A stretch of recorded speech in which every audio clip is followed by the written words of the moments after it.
welcome to The Void. I'm Christina. We're here with Mike from Bongzilla. He may be high. I am high. I have a serious question to start with. You're here for the first time. Weed is now legal in 33 states in America. Do you think Bongzilla maybe had a lot to do with that?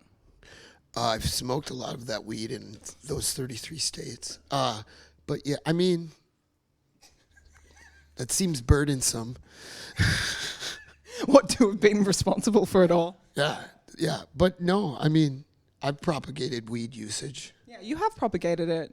You've probably provided the backdrop. I feel like I hope I made it cool. You definitely, it was obviously all you. Like, that was the whole thing. See, again, burdensome. Yeah. Well, so if you don't know, if you're not familiar, if you haven't been immersed right deep down into it. So Bongzilla started in 1995. They put out an album in 1999. They did 4 long players from Stash right through to Marijuana American.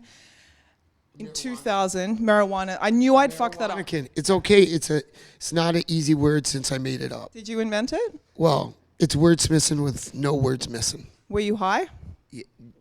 Always. That was, yeah. No, he was really sober that day. He named the record that. I used to tell stories that I would begin them. I was really high, but then after time, I just stopped saying that part. Well, it's important. Well, it should be yeah. Yeah, it's true. So they made all this music. There were some delays. Things took time to make. Oh yeah. And then you got high for like 6 years and forgot to be a band. Well, no, we were on a hiatus. That's what you call it. High-atus. Did you learn a lot? Did you go on a spiritual journey? Yeah. He hired you? Hired and fired. Oh, did you fire everyone? No. You did. There was never a night in Cleveland that happened. That you really did fire everyone. Why? I just said no. Why? Yeah. Because I was playing the wrong song. Yeah. When everyone else was playing the right song, and you're like, well, unless you guys play the wrong song, you're out of this band. Pay attention. Yeah. That sounds powerful. Really? What happened? That's exactly what happened. You were playing the wrong song and you fired everyone. They got mad, and then I got mad, and I fired everybody. Oh. What brought you beautiful people back together? Cooter Brown moved back from Cleveland where he was left that night forever. I don't think this is a real story. No, this is a real story. This is a real story. Yeah. This is real. I don't lie about Cooter Brown stories. Well, sort of. Sometimes I do. I embellish. So Cooter moved back to Madison. He lived across the street from me. We actually started playing acoustic guitars in front of my house before we even talked about doing Bongzilla again. I was making Merzbow-esque music that nobody would. You have ever heard Merzbow? Yeah.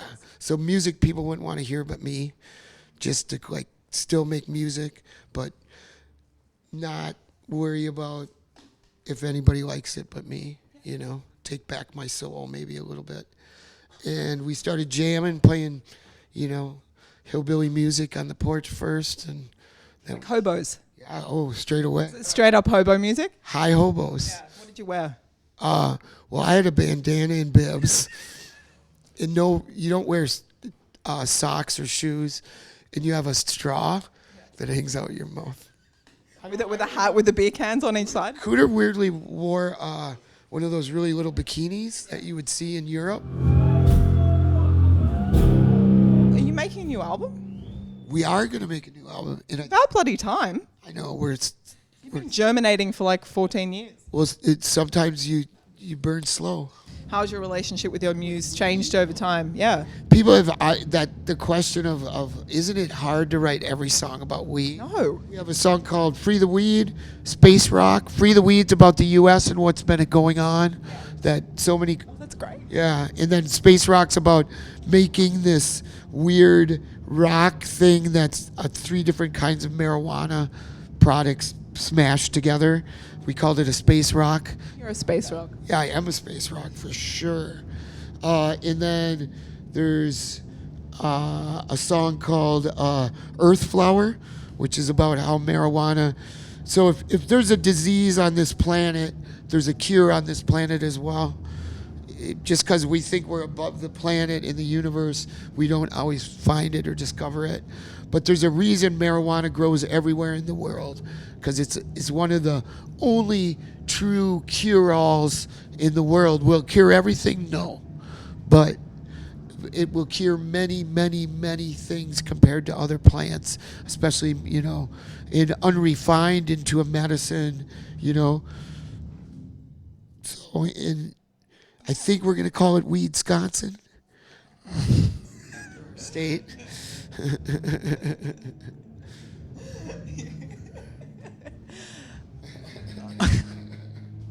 feel high. Is it weird to feel high standing next to No, someone? I get that a I lot. totally, no, you actually do radiate a bit of weed. I feel more chilled out, actually. You should have your own line. Yeah, no, we should be rich because of marijuana. You really should. But I'm too lazy. You'll get there. I want to be happy. Okay, let's dial it back to where we were before. You're playing acoustic guitars out the front on the porch, having a good time, thinking, smoking weed, not in Bongzilla anymore. What made you go, yeah, we got to do this thing again? It was a 5-year sharp cheddar. No, we were getting crazy offers. Well, people would go, do you You're really high, and you're like, man. No, this is literally what happened. People would call us, and the guy from Temples, who ended up never paying us, was the reason we really got back together. He offered us a crazy amount of money. I said yes, because it was so much money. And then the next day I'm like, oh fuck, I gotta call these guys and see if they want to do this. And then Shit. said yes, not knowing that we weren't really going to get paid. Well, it's rock and roll now, isn't it? Yeah. But he was, which is ironic in a way that he didn't pay us the only time we've never not been paid. But he's why we started playing again. We ended up doing a Scandinavian tour along with it.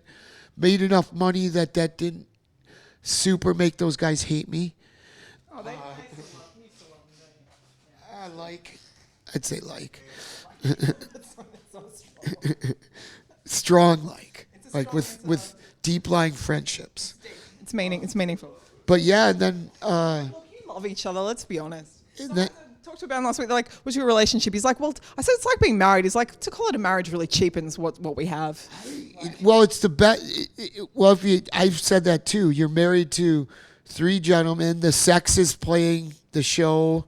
The fucking marriage. The marriage is the van, the airport. Oh my god. Yeah, no. Well, it's mainly waiting. It's actually a lot like marriage because it's like the really like explosive thing is 40 minutes and then yeah. So when we got playing back together, what I forgot about is how good the fucking sex was.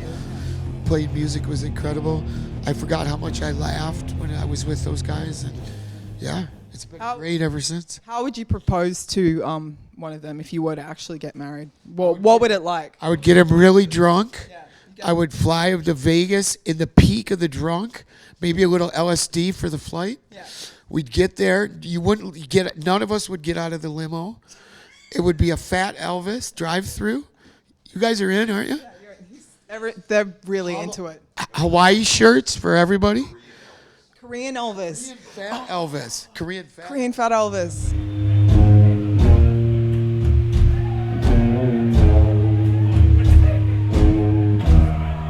In the dark days of capitalism, that I think maybe everyone has kind of worked out that it's only the system is designed to fuck everyone basically.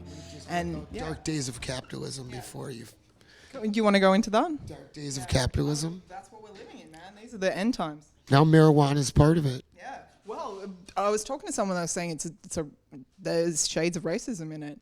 That you lock up black people for 50 years for small marijuana crimes, and now all these white people are getting rich. Yeah. Every law in America is based in racism. That's a good point. Every drug law there is based in racism. Well, you look at 100%. Well, the whole marijuana thing of throwing people in jail, it's slavery. Right. It's like if you throw a bunch of people in jail and pay them 50 cents a day for a non-violent crime, how is that not slavery? It literally came from the fear of Mexican people. Really? Yeah, no, it just comes from the weed originally came from Texas, from Mexico into Texas, and it's how it made these white people became scared and, so forth, and made it illegal because, jazz musicians, scared of jazz musicians smoking weed. You know, that's a really big Nixon as well. thing well, Nixon did a report that he was trying to do a report to show how bad marijuana was. And the report he did, which they ended up squashing, showed all these incredible things. And he had doctors, psychologists, you know, everyday people. Like, they did this crazy, all-encompassing study of marijuana, and only good things came back. That was one of the first points they discovered marijuana would cure cancer. Another just 1972 is when it was. They squashed the report because they were starting, really the beginning to me, Nixon was the beginning of the war on drugs. 100%. That Reagan. Yeah. Well, they said it's black people and hippies and you know, people with anti-establishment beliefs. There was a movement of ayahuasca usage in the United States at that time. There's a belief that LSD came from our government to squash this more spiritual drug that people were starting. By that, have you done ayahuasca? I've done DMT, which is what ayahuasca is. I've heard that's pretty fucking intense. I smoked it, and it was a super intense half-an-hour trip. Yeah, I kind of like the idea. I think psychedelics they're fun. They're a part of us being human. Like any kind of we have two drug receptors in our brains. THC and opiates. Oh, really? Yeah, I don't fuck with that. I don't need to be numbed. I like feeling things. There's both days. Yeah, there is both days. So, we could go down a whole path here. We could clean from that shit for 14 years, but that's great. Hey man, there's a lot of people falling down that path. It's a path. It's a slippery dip. It's a dark hole. Yeah, I'm glad you came back out. Yeah, 14 years. It's a slippery dick. Yeah. You knew he was going to get in. That's better. You? That's not a bad thing, though, is it? No. Yeah. Well, it's fine. Yeah. Yes, exactly. So 2005. That was just after you made the album. Oh yeah. So were they connected? Was like getting sober? Song, if you listen to the lyrics on Gateway, the song Gateway. That's a great record. But the song itself talks about me trying to use marijuana to get clean. And it super helped in the end, but you need to love yourself before you can get clean off a drug like heroin. Yeah, you gotta love yourself more than it, and that's the real problem. People just start appreciating, you know, what you do and what how other people see you, especially maybe. Yeah. You know. Did it change the feeling? Was that a big part of your life making music before then? Yeah. Yeah. No, I fell into it during Bongzilla. Yeah. Yeah. It was around a lot, especially a lot of those bands as well. Like that whole era was pretty. It was really band stuff. As my father has told me many times, the company we keep. Yeah. And your vibration draws people around you. If you're a bit lost, you can find other people who are lost, and that. Wallow, you're gonna find people to wallow with you. Yeah. You gotta and it's good to and it's weird sometimes. I was talking to Devin Townsend a long time ago, and he was talking about how much, he quit smoking weed, but he was talking about how hard it is when you have getting high a part of your process, or getting like a part of your ritual, because there is something so ethereal about making music. Like there's no right answer. It's so much about your gut, like where your gut shifts when you're no longer doing drugs. See, marijuana to me is the only. And it's not a drug, and I'm not going to ever call it a medicine, but it's not. It was given to us by the earth, so you know. Even though you take stuff like this, where in America we refine it down to an oil that's like 98% pure, but it's still. I'm very abusive. Where the culture we grow up in is very drug abusive. Like we're taught it's okay to be abusive, especially Wisconsin and drinking, like the state we live in. Alcohol's the most toxic thing there is. It's the only drug you can die from withdrawal, you know? How hectic is that? Yeah. Dark, man. It's fucked up. But so marijuana you can abuse. There's not another drug in the world you can abuse. Yeah. You can I had some times. I don't smoke weed anymore, but I certainly had some times. Well, like if you abused pot, you're like, oh, my friend was playing. We had this. We did. I was talking to my friend when we were 17. When we were 17, we went to this big warehouse party with like 3 levels of bands or whatever, and we went down into the basement and we smoked 7 joints one after the other. Yeah. And the worst thing that happened was we walked back up and we're like, fuck is this? That's the worst thing that could happen. Yeah. Can we go get a sandwich? Like, it's like not the worst life. Is there a pizza place around here? Pretty much. Like, there's nothing wrong with hungry and happy people. And was Bongzilla named after a bong? Did you have a really important bong? Because I've definitely lived in houses that had significant bongs with names. They become like a thing around the hearth. You guys can't see this, but if we sat around listed the name of bongs we had throughout the year. Do you have a name? Can you think of some meaningful names? We had one called Apogee, which the record bong company. Yeah, that was actually named after a bong I used to have. But what did you guys used to call that 6-footer, Jeff? Broken. The Earth Shaker. Yeah, that's solid. We had one called Mustafa. We were like 17. Mustafa. So disgusting. It was like this dragon. But they become like totems that people gather around. Yeah. Well, now Bongzilla, there's a bong in Las Vegas, the biggest bong in the world, is called Bongzilla. Do you feel it's after you? Have they contacted you? They have not contacted us. I wanted to name the band Bong God. But if you say it, it's really hard to say. Bong God. And so me and my bass player old bass player were sitting around smoking pot, and he goes, Bongzilla, and I just like started. We call it cheesing when you can't stop laughing. Maybe because we're from Wisconsin, but we call it cheesing. Oh yeah, the cheese state. Yeah, it's great. Cheese. I mean, people wear cheese heads. And you knew where like Waynesville was, kind of like that was in Chicago, Aurora, Illinois. Yeah, that's what I looked it up. I was like, how far are you from Waynesville? Far. We're more. Well, they talk about Milwaukee. So, do you come to Milwaukee often? Well, I'm a regular visitor here, but Milwaukee has certainly had its share of visitors. The French missionaries and explorers were coming here as early as the late 1600s to trade with the Native Americans. In fact, isn't Milwaukee an Indian name? Yes, Pete, it is. Actually, it's pronounced Miliwake, which is Algonquin for the good land. So I've got a few thoughts on stoner rock, right? I'm sure you've been asked some stupid shit on this. I asked the guys from Monster Magnet once. They said, I just never liked the label stoner rock. Feels more metal. Yeah. It's metal. Metal lives forever. No, stoner rock just seemed to be like it was a really good word to label people as lazy. I think it is, and I think it kind of says it's boring when you guys are kind of awesome and complex and cool. The thing implies like sleepy. It you know? does. I ain't sleepy. You're sweaty. I'm sweaty, and I'm alive. We're cocaine rock. We were on tour with them for a month, and it was when Dixie Dave from Weed Eater was in the band. And I walked in the back room twice to him getting a blowjob. Once was with a woman that I had slept with. yeah, no, they are pretty relentless. They made me drink Jack Daniels. It was like 10 a.m. Go ahead. This is a problem, isn't it? All right, You're trouble. It's a rock show. That's what people do. Your turn. It's your turn.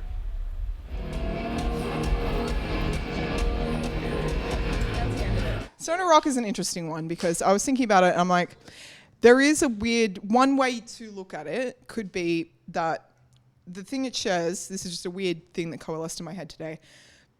If you like a lot of bands classified as stoner rock, there's a good chance that you'll like a lot of other bands in that genre, in that kind of heavy, slow, deep, kind of really riffy.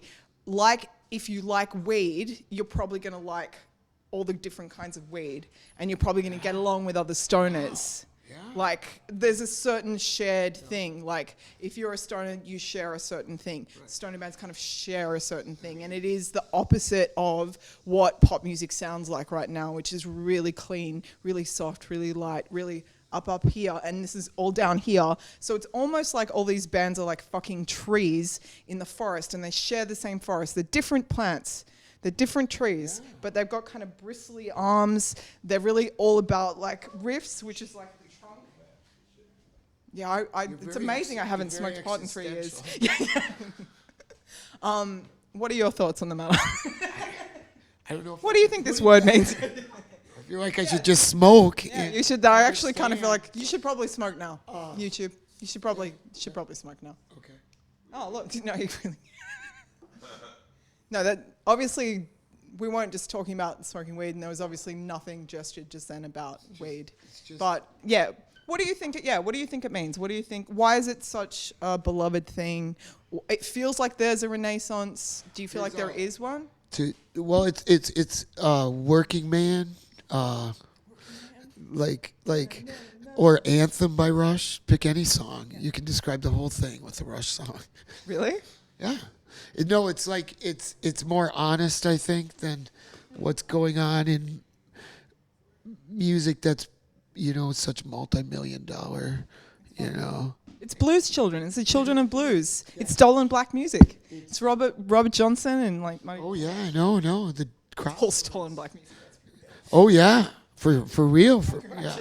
And that's what's weird about stoner rock. In a way, it's all stolen 70s music and 60s music. Totally. From And all Budgie, comes back from Budgie to Sabbath to Sewer Lord Baltimore. Are people looking for that sort of earthy connection? Does it have to do with the community as well?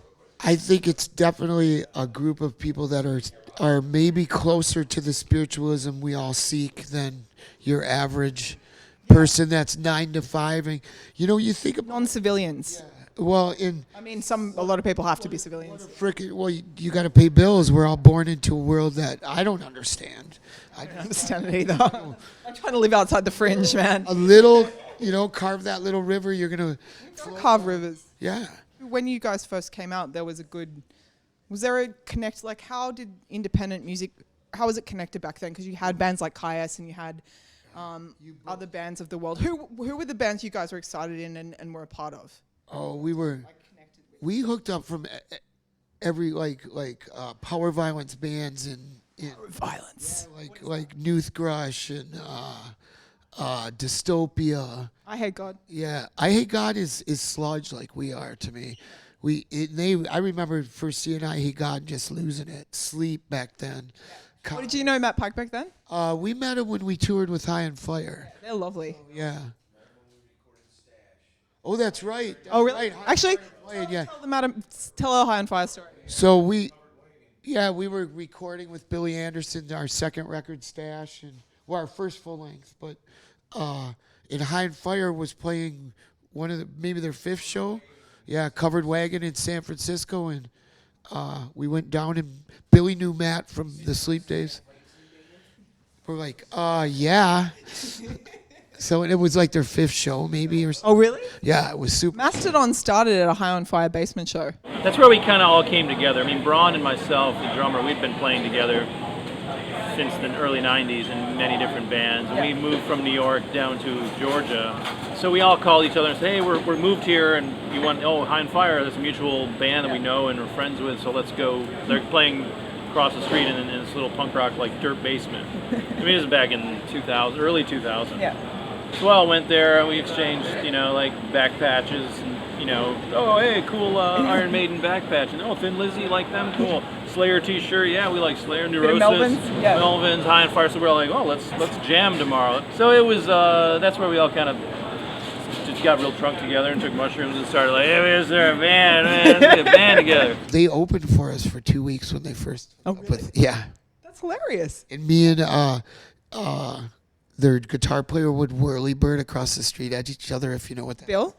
Yeah. Bill. He's a lovely dude. He is. He did an interview with me after a 20-hour flight at the airport, and I'm still eternally grateful. Yeah, Bill's a good guy. They're all great guys. Well, this is the thing. It's great people. Like I've never met a band in this world that is not cool as shit. And that's what's cool. Like you were talking about, Caius and to me, we're friends with John. We're friends with the Sleep Kids. I Hate God. Monster Magnet, it's a family. It was, yeah, and it's to watch Matt Pike win a Grammy or to watch Mastodon win a Grammy. I kind of emotional. To see my friends not have to work, That's the real thing, isn't it? Beautiful. Sleep should be getting what they get, right, and what they've got. They're beyond. The truth to me, like what you asked a question about, what's different about the fans, it's truth, it's purity, it's not if it's thought up, it's thought up about the, like even us thinking only about weed, it's because it is and was and will always be our lives. Yeah. You know, What is? I'm as deep into weed as I was when the band started. I smoke just as much. I have grown. Me and an ex of mine, the woman that the song Weedy Woman's about, dedicated 2 whole houses in Madison, Wisconsin to growing for 5 years. So, you know, the truth and honesty of this music, I think, is why wonderfully it's gotten bigger, and bands like High and Fire and Mastodon and even us these days. I don't think we're huge, but we make money. I make more money going on the road than I do working. You can be an artist. Which is, you know. But you can be an artist. Yes, exactly. You've got the freedom to be an artist, because that's all anyone. If you're a real artist, it's not. And this is the reality of the touring world. That whole dream, just because the whole dream of a bathtub full of money and cocaine and chicks doesn't exist anymore. The best part about that is all it's left are the people who just do it because they love it. And I've interviewed so many bands the last few years just talking about, look, it's a struggle, and there's basically 2 modes. It's either we're barely getting by but we fucking love it, or we're finally making money and we fucking love it, and nothing has really changed in that this is all that matters, and that holy place is all that matters in the thing. Yeah. Music to me is getting off. If I can wonderfully make 100 other people get off in that night, or 10,000 people or whatever, what I really need is me to get off, and then second most I need my little wives to get off. Yeah, that's important. My boys. That's nice. Your little wives. The little wives. The little wives of Bongzilla. Yeah, the little sex on stage.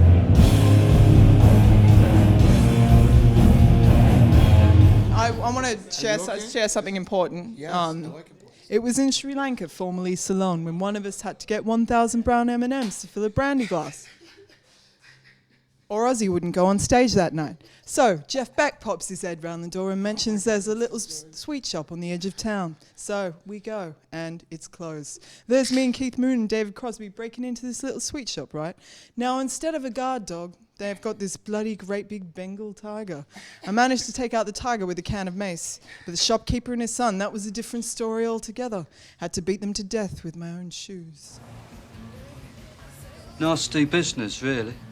But sure enough, I got the M&Ms, and Ozzy went on stage and did a great show. Do all roads lead Black to Sabbath? Yeah, for me, the beginning and the end. You can only you trust the first 5 Black Sabbath records, right? Nothing else. Yeah. On that note, Certainly not X's. no. Well, yeah, 'cause this is true. I think we'll conclude our journey into the thing. This is Mike. This is The Void. I'm Christina. Thank you. Thank you for joining us. Still high. He's still high.